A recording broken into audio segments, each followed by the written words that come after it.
I know some of you may disagree with what I'm about to say, and that's okay. My goal is not to offend anyone, but my goal is to challenge us to think differently. And here is the uncomfortable truth I want to say today. Nobody owes you a job. Nobody owes you employment. Not your government, not your parents, not your uncles who work maybe in a big company, not even that degree that you have, or even the university that gave you that degree. So nobody owes you anything. And now, before you click away, hear me out. I grew up like many of you. I was told that if I studied so hard and passed exams, went to college, got a degree, and stayed out of trouble, everything will just work out. That there was a formula. You study hard, you graduate, you get a job, and then what?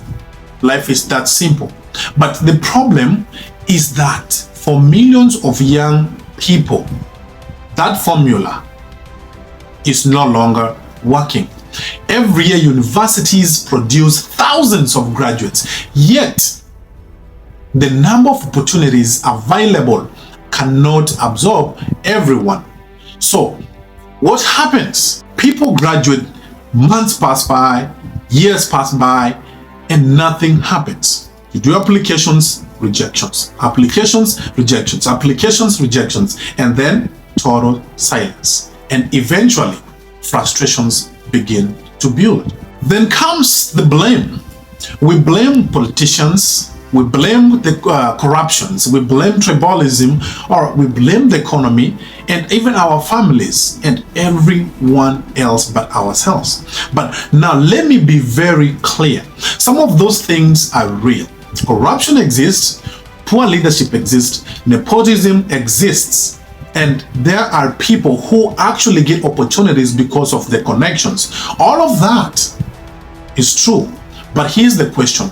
How does spending 10 years or endless number of years complaining about it or about all those problems improve your situation?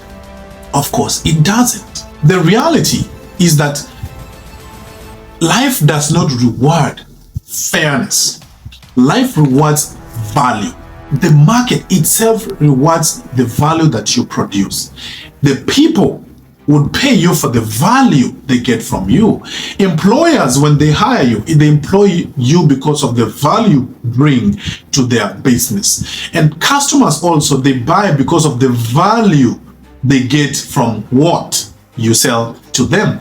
And even investors, when they're trying to fund your project, they fund value they get from that project. So the question is not whether the world is fair.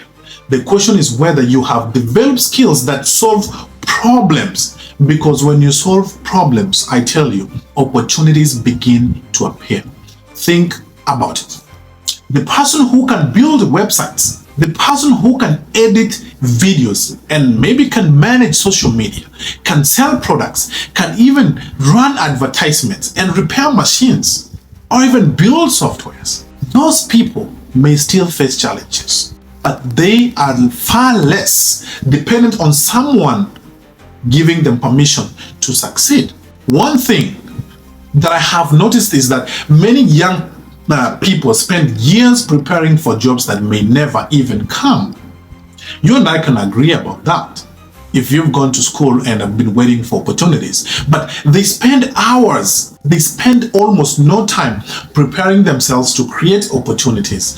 We become experts at waiting. We become experts at waiting. Hear me out. So we wait for graduation, we wait for an interview, we wait for a connection, we wait for somebody important to notice us, and we wait for luck. Meanwhile, years keep moving. I want to challenge that mindset.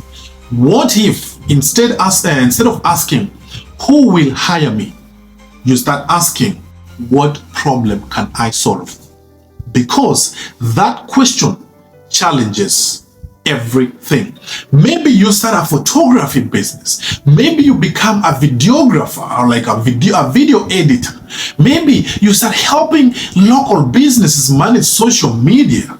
Maybe you learn AI tools. You learn how to sell, because sales is king in every business. Maybe you even learn digital marketing. Maybe you even learn a trade. The point is not what you choose. The point is becoming useful, because useful people are difficult to ignore. One of the biggest lies we've been told is that success starts with a big opportunity. Most of the success stories, they start with small opportunities, something humble, something that doesn't look impressive, something nobody even wants to talk about on Instagram or on any other social media. But that's where growth begins, not in comfort, but in action, not in waiting, in action. So what are you acting today? So I know some of you watching this are frustrated. I know some of you are even way tired, and some of you have even sent hundreds of applications for job opportunities. But I'm not saying your struggle isn't real. It is. But what I'm saying is that you cannot afford to sit and wait for someone to rescue you. The future belongs to people who can build. The future wants builders. The future belongs to people who can solve real-time problems. And the future belongs to people who are willing to learn new skills and then adapt them. And that future can belong to you too, but only if you stop waiting. And so here's my challenge for you today. So for the next 7 days, I want you to stop focusing on what opportunity you wish somebody will give to you, and instead ask yourself, what skill can I start learning today that can create value for other people? So you write it down, you commit to it, and then you start. Because nobody owes you a job, but you owe yourself a chance. Thank you for watching, and if this message challenged you, and please share it with somebody who needs to hear it, and subscribe to the YouTube channel, and let's grow together. Thank you.